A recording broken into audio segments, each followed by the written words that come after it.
Ladies and gentlemen, I am SidAlpha, and the Blizzard dumpster fire rages on in the wake of yesterday's statement in regards to Blizzard's banning of Blitzchung and the firing of 2 casters. If you missed my video last night, which would not be a surprise as I wasn't able to get it posted until around 11:30 p.m., I'll post a link to that video in the upper right corner of your screen. Since then, numerous conspiracy theories have surfaced online, and I wanted to take a moment to discuss those because I myself am seeing normally quite logical people ignoring or simply not considering that there can, in fact, be very reasonable explanations. Let me be clear.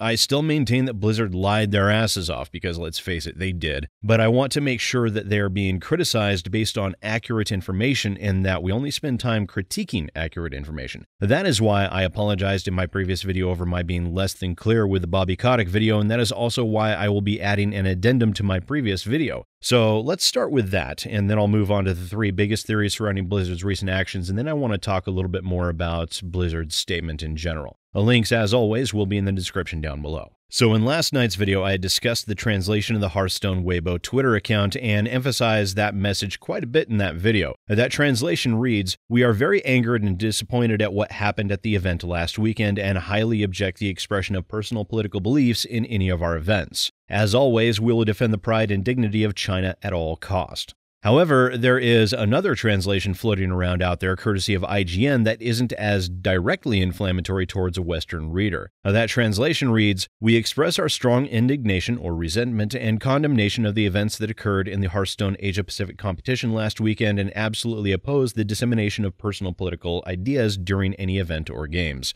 The players involved will be banned, and the commentators involved will be immediately terminated from any official business. Also, we will protect or safeguard our national dignity or honor." That translation from IGN does sound a bit more like something a corporation would state, and the adding of the phrase "at all cost" in the initial translation may very well have been either a mistranslation or an inclusion to be directly inflammatory. However, the phrase "we will protect our national dignity" seems to me to be a very close match to defending the pride and dignity of China, and as such I think it possible, even likely, that this was a partial mistranslation during the original translation. Translating languages that have a different root can sometimes be very tricky, far trickier than, say, translating French or Italian into English, as Latin is the root for those languages, and the English language carries Latin and Greek roots, making them much easier to convey complex messaging. So while I myself and many others relied on that original translation that is spreading around social media, the translation's precision has very much been called into question when compared to IGN's independent translation. Now, let's talk about the other 3 topics. First, we have the conspiracy theory that the statement made by Blizzard last night was posted in the intent of being seen first thing in the morning in China. I don't believe that to be accurate. To coincide with this, many people are questioning why the post was not made from Pacific Time, where the headquarters for Blizzard is located, and instead it was posted in Greenwich Mean Time, otherwise called Coordinated Universal Time. Well, there are 2 primary reasons why they posted the announcement at the time that they did and why they used the GMT time zone. In regards to when they posted it, it was due to one simple reason. It was late in the day on Friday, meaning the U.S. Stock Exchange was closed for the day and the normal news cycle was also over leading into the weekend. This is a tactical move that we see many companies make when they wish to allow for the initial burst of outrage to subside without it causing an impact to stock prices and also leading into the weekend. A later post on Friday invariably means a ripple of outrage instead of a giant splash. And we can see from the stock prices that Blizzard is recovering. We can see that the stock prices had already begun to recover sharply as of late in the day, October 10th, where the stock hit its lowest point between 10 and 10:30 a.m. on the 10th. So what about the time zone posting? Why was the statement made on the 11th, but it says the 12th? Well, that's quite simple. Every post made on the news.blizzard.com uses the GMT time zone.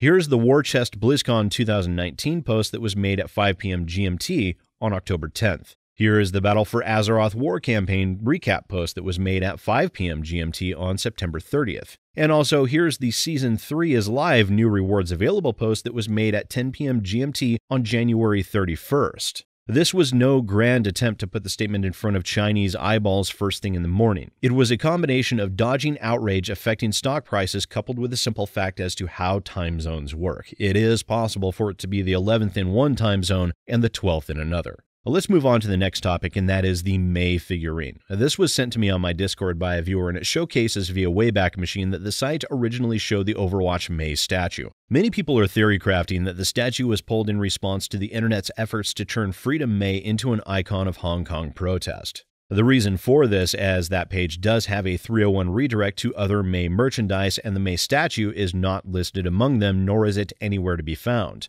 However, I don't think that to be highly likely that they are attempting to do this, or at the very least there is an extremely incomplete data in that regard that still suggests something far simpler in nature. The Wayback Machine page shows 4 captures, with 2 from September 1st, one taken on September 6th that had a fail status 500 error, and one from October 12th with a 500 error status as well. This means that the only usable information as to the page existence on Wayback Machine comes from September 1st. The most recent listing of the webpage comes from Google's cache, showing the most recent snapshot was from October 7th at 11:34 p.m. GMT, which would make it 4:30 p.m. Pacific time. This was the most recent time that I could find for sure that the page was still viewable. The question then remains, when exactly did the Mei statue get pulled and the HTTP redirect get put into place? Well, the simple fact is, there's really no way of knowing short of asking Blizzard. We know that it was still present on Monday, but when exactly it got pulled, we simply don't know. It may well have gotten pulled on the 8th or the 9th, which would mean the figure could potentially have been taken down before Freedom Mei had even been conceptualized.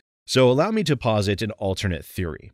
Mei is popular. Crazy, I know, but it's true. Mei is a very popular character, and as such, this figurine would be highly sought after. As such, it's possible that maybe stock just ran out, or that they had a limit cap on the number that were going to be created. Also, if Blizzard were taking down Mei merchandise in response to Freedom Mei, it would stand to reason that they would take down all Mei merchandise, which is simply not the case here. In this, I prefer to rely on Occam's razor. The simplest answer is often correct. Now let's take a look at the third topic that involves the Blizzard statement itself. The Twitter user SGBlueBell posted a lengthy thread breaking down the Blizzard statement, comparing it to existing Chinese and English speech patterns, and compared the statement to previous speeches made by J. Allen Brock, and noted several inconsistencies, stating that it seemed like the statement was written by a non-native English speaker.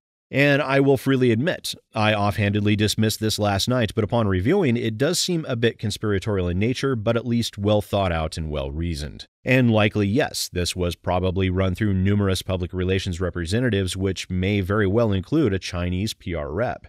Allow me a moment to explain my thoughts on why this statement was likely run through about a dozen filters. Blizzard is currently caught amidst a raging forest fire of controversy that was essentially one of their own making. The outrage was and is causing people to cancel subscriptions and even delete their Blizzard accounts entirely in droves. So, on one side, they have an enraged Western player base that absolutely detests the ideas of an American company allowing themselves to be controlled in any way, shape, or form by a communist government. For many, that is due to the simple fact that in order to protect their current and future business endeavors within the Chinese markets, they can and will engage in censorious actions in order to prevent the loss of massive sums of money.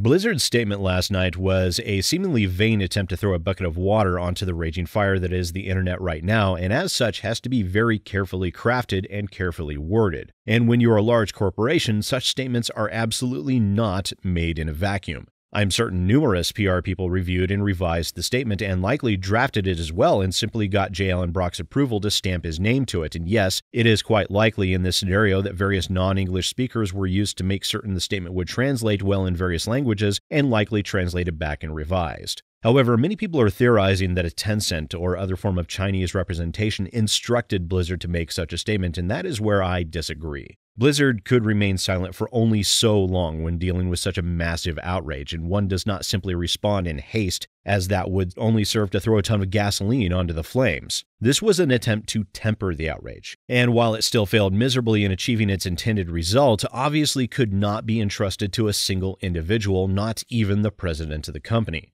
Let me say, Blizzard messed up, and they messed up big. The statement says that their initial decision was made in haste, while in fact they took a full 2 days to deliberate on the matter before meting out punishment to Blitzchung and the 2 casters. They stated that they wished to keep the focus on the game in order to prevent divisive viewpoints, and yet they openly promote alphabet awareness and activism. And again, I say alphabet because I can't remember all the LGBT letters off the top of my head, yet at the same time, alphabet rights are actively opposed and criminalize same-sex relations, gender identifiers, and transgender in 72 countries around the world. In addition, it is pretty readily apparent that, despite what I might believe, or what any of you might believe, the alphabet discussion is extremely politically divisive within even the United States. to actively promote something that is divisive within their own country and considered illegal in 72 other countries, while at the same time censoring an esports player and 2 casters for promoting basic human rights because it's quote-unquote divisive, speaks of rampant hypocrisy designed to do nothing more than appease the Chinese government and protect their financial interests. They also stated that they would continue to apply rules that prevent their platform from being used for divisive social or political views, and yet the American University team did exactly that and received no censure whatsoever. In fact, they didn't even get so much as a finger wag by Blizzard over their actions.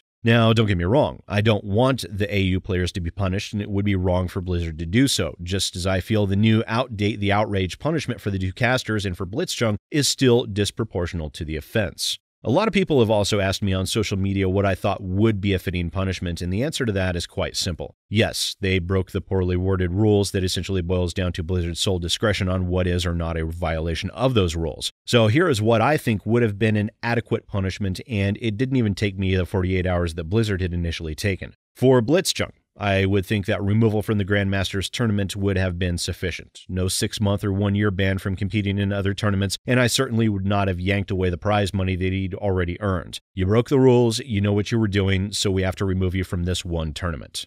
As for the 2 casters, well, they were in on it. They weren't flat-footed or caught unawares. They knew exactly what was going on. So for them, I would have paid them the wages that they had earned and also removed them from this one Grandmasters tournament, no firing, and no 6-month ban.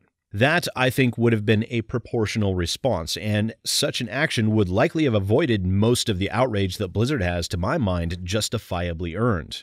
The point of all of this is that while, yes, Blizzard are lying and engaging in massive hypocrisy, I want to make sure that we remain focused on information without theory crafting every single thing into a massive conspiracy theory level event. To dismiss reason in order to continue to ramp up the outrage is ultimately a losing proposition, and it would serve to merely gift-wrap Blizzard a scenario that they can use to stifle the actual outrage that they have earned through their actions and statements. Those are my thoughts anyways. Let me know yours down in the comments below. Once again, ladies and gentlemen, I am SidAlpha, and I'll see you next time.